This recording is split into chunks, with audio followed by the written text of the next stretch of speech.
Pinaka-delicious na pagkaon.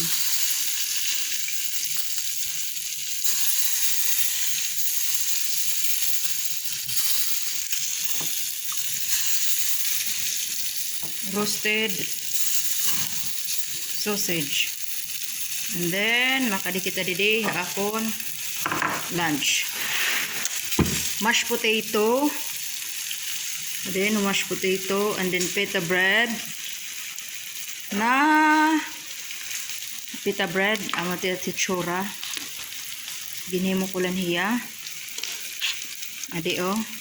And then, salad. Vegetable salad. Amati at dressing. So, for sure, mag-i-enjoy it iyo lunch.